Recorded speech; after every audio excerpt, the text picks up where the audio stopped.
अज़ीज़ तलबा व तालिबात, अस्सलामुअलैकुम। Myself Tawfiq Sheikh. Welcome to my YouTube channel. Like, share, and subscribe.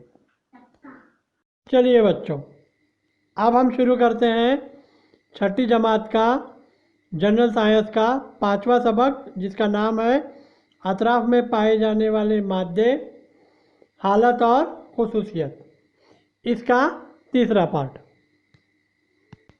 बच्चों, इस सबक के दूसरे पार्ट में हमने स्टडी की, हमने मुताला किया दो हालत में तब्दीली का। कौन कौन से दो अमल का?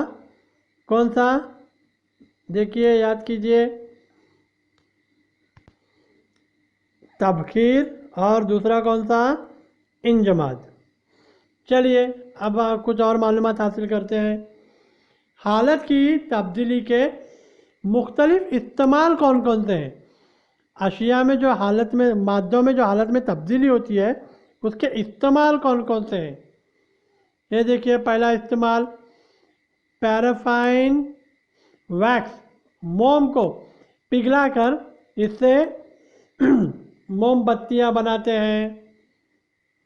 मुंजमिद कार्बन, मुंजमिद मुंजमिद कार्बन डाइऑक्साइड, जिसे खुश्क बर्फ़ भी कहते हैं बच्चों, ये आइसक्रीम बनाने और इसे ठंडा रखने के लिए इस्तेमाल किया जाता है। किसे? मुंजमिद कार्बन डाइऑक्साइड गैस को, खुश्क बर्फ़ जिसे कहते हैं, आइसक्रीम को बनाने और इसे ठंडा रखने के लिए इसका इस्तेमाल होता है। अब माय नाइट्रोजन का इस्तेमाल खून के जिस्मीय और हैवानात का मादा मनुया महफूज करने के लिए इस्तेमाल करते हैं, लिक्विड नाइट्रोजन को, माय नाइट्रोजन को। चौथा इस्तेमाल, रेत पिघलाकर शीशा बनाया जाता है। अगला पांचवा इस्तेमाल, सोने चांदी के जेवरात बनाने के लिए इन धातुओं को पिघलाया जाता है। छठा, औजार और हथियार बनाने के लिए लोहे को पिघलाया जाता है। यानी हालत, ये हालत की तब्दीली के मुख्तलिफ इस्तेमाल हैं जो हम देखते हैं हमारे रोज़मर्रा की ज़िंदगी में। ये देखिए, आइसक्रीम, मोमबत्तियाँ वगैरह, शीशा वगैरह बनाने के लिए रेत को पिघलाते हैं। मोम को पिघलाकर मोमबत्तियाँ बनाते हैं। ठीक है, शीशा बनाने के लिए रेत को पिघलाते हैं। और खुश्क बर्फ़, यानी जिसे आप क्या कहते हैं, ड्राई आइस, यानी खुश्क कार्बन डाइऑक्साइड गैस, यानी मुंजमिद कार्बन डाइऑक्साइड गैस का इस्तेमाल किस लिए करते हैं?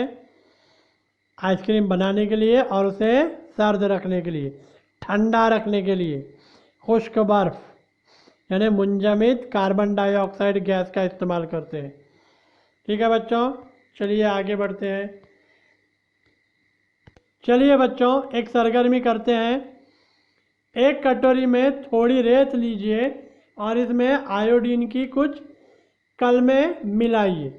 बच्चों, ये सरगर्मी स्कूल की तजुर्बा गाह में, जब स्कूल शुरू हो जाएगी तो उसकी तजुर्बा गाह में टीचर के मदद से, टीचर की मौजूदगी में आप ये सरगर्मी कर सकते हैं बच्चों, स्कूल की तजुर्बा गाह में।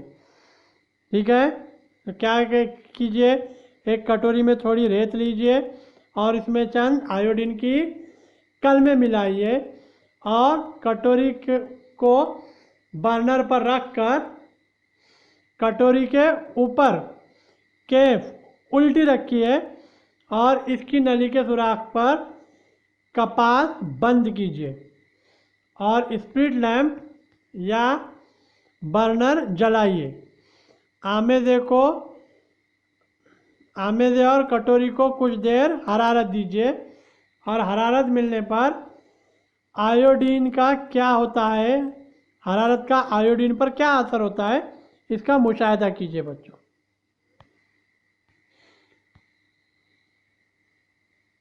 ठीक है, अब ये एक्टिविटी करने के बाद हमारा जो अगला पॉइंट है एसिड के बारे में आपको मालूमात मिलेगी।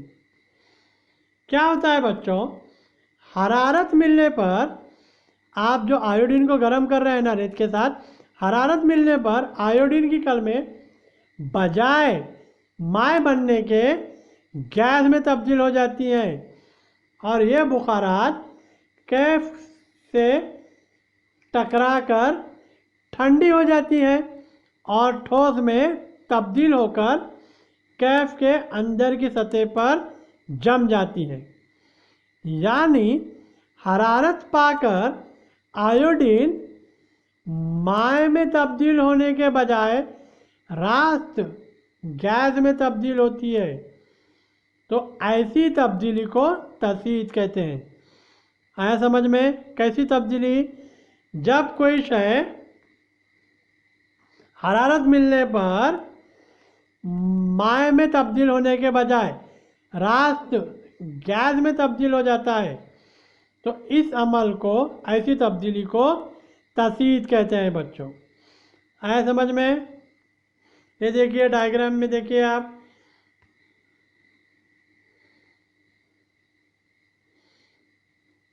आया समझ में? आयोडीन के ज़रात कैफ के अतराफ जमा हो जाते हैं, यानी आयोडीन गर्म होने पर रास्त डायरेक्ट गर्म करने पर वो गैस में तब्दील होता है। ठीक है, एक बात पर और गौर कीजिए बच्चों, काफूर की गोलियों की डिबिया खोलते ही काफूर की बू आती है। ऐसा क्यों होता है, सोचिए ज़रा। ठीक है, चलिए आगे बढ़ते हैं बच्चों। अगर समझिए आपको कुछ चीज़ें दी जाए तो आप ये किस तरह पहचानेंगे? समझिए आपको पानी का गिलास दिया गया, आप कैसे पहचानेंगे कि प्लास्टिक का है, स्टील का है या कांच का है? समझिए आपको एक सलाख दी जाए, कैसे पहचानेंगे? लोहे की है या एल्युमिनियम की है? कमरे का दरवाज़ा लकड़ी का है या शीशे का है? अब समझिए आपको सफ़ेद सफ़ूफ दिया जाए, आप कैसे पहचानेंगे वो नमक है या चौक का पाउडर है? क्या ऊपर के सवाल के जवाब देने के लिए आपके पेश नज़र इनकी खुसूसियत थी? मसलन कैसे पहचानेंगे ग्लास का है या स्टील का है, पानी का गिलास शीशे का है या स्टील का है या प्लास्टिक का है? इसे पहचानने के लिए हमें उनकी खुसूसियत के बारे में मालूम होना ज़रूरी है। जैसे मिसाल के तौर पर शफ़ाफ़ियत, सख्ती, वज़न, रंग, इनसे होने वाली आवाज़ें, पानी में हल पजीरी वगैरह खुसूसियत हमें मालूम हो तो इन मादों को हम पहचान सकते हैं। यानी शय की, अगर कोई शय हमें दी जाए, उस शय की अगर खुसूसियत हमें पता हो तो हम खुसूसियत की मदद से कह सकते हैं कि वो कौन सी चीज़ से बना हुआ है। ठीक है, अब मुख्तलिफ यहाँ पर खुसूसियत का आपको मिसाल दी गई है, शफ़ाफ़ियत, सख्ती, वज़न, रंग, इनसे होने वाली आवाज़ें, पानी में हल पजीरी वगैरह। इन खुसूसियत का हमें अगर मालूम हो ये खुसूसियत, तो हम मादे को पहचान सकते हैं और इन खुसूसियत के लिहाज से इन्हें इस्तेमाल भी किया जा सकता है। आइए हम मादे की खुसूसियत का तफसीली चलिए बच्चों, अब हम मादे की खुसूसियत की तफसीली मालूमात हासिल करते हैं। बच्चों, चौक, ईंट, फिटकरी, शीशा जैसी कुछ अशिया पर दबाव डाला जाए तो क्या होता है? क्या होता है? वो छोटे छोटे टुकड़ों में या ज़र्रात में तकसीम हो जाते हैं। ऐसी अशिया को फूटक अशिया कहते हैं। शय की इस खुसूसियत को फूटकपन कहते हैं। आया समझ में बच्चों? यानी कुछ चीज़ें ऐसी होती हैं जिन पर हम दबाव डालते हैं तो वो टुकड़े या ज़र्रात में तकसीम हो जाती है। तो ऐसी अशिया फूटक अशिया कहलाती है और इस खुसूसियत को फूटकपन की खुसूसियत कहते हैं। ये देखिए, चौक के टुकड़े वगैरह हो जाते हैं आप दबाव डालने पर। आया समझ में? फूटकपन की खुसूसियत समझ में आई? चलिए अब अगली खुसूसियत की तरफ बढ़ते हैं। लोहे की एक कील लेकर इसे मकवे, मिट्टी के गोले और लकड़ी के टुकड़े में दाखिल करें, घुसाने की कोशिश करें। क्या होगा देखिए, क्या होगा? कील मिट्टी के गोले में आसानी से दाखिल होती है, लेकिन लकड़ी के टुकड़े में आसानी से दाखिल नहीं होगी, जबकि मकवे में किसी हद तक दाखिल हो जाएगी। ठीक है, और एक बार सुनिए। कील मिट्टी के गोले में आसानी से दाखिल हो जाएगी, लेकिन लकड़ी के टुकड़े में दाखिल नहीं होगी, जबकि मकवे में किस हद तक दाखिल हो जाएगी। ऐसा क्यों?